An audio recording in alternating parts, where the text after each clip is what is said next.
কিশোরগঞ্জের vice chairman তালামার্কা প্রার্থী বীর মুক্তিযোদ্ধা এ.কে.এম ফজলুল হক বাচ্চুমিয়া প্রচারণায় ব্যস্ত সময় পার করছেন।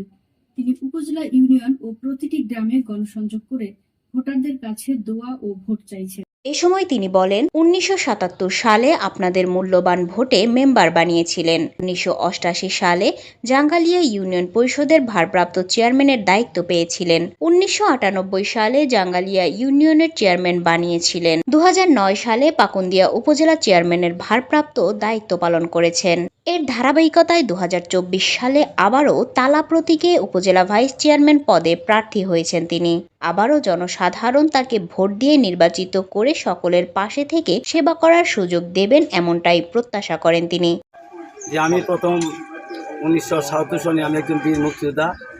১৯৭৭ সনে আমি প্রথম ইউপি ওয়ার্ড সদস্য চূড়িত হই এবং তিনবার আমি ওয়ার্ড সদস্য ছিলাম।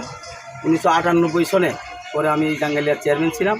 ১৯৯৯ সালে আমি পাকুন্দিয়া উপজেলার ভাইস চেয়ারম্যান ছিলাম এবং আমার যে চেয়ারম্যান ছিলেন উনি এমপি হয়েছেন। আমি ভারপ্রাপ্ত চেয়ারম্যান দায়িত্ব পালন করেছি। আমি এবার যদি ভাইস চেয়ারম্যান নির্বাচিত হতে পারি, আমি এলাকার সকল উন্নয়ন কাজ এবং প্রতিবন্ধী ভাতা, বয়স্ক ভাতা, বিধবা ভাতা এবং সন্ত্রাসমুক্ত এবং দুর্নীতিমুক্ত করতে চাই। উনি একজন বীর মুক্তিযোদ্ধা।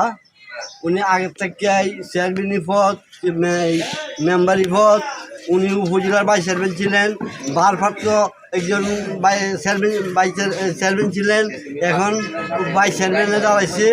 উনি খুব ভালো কাজ করছে, ওনার জনমত খুব ভালো, উনি লোক হিসাবে খুবই ভালো।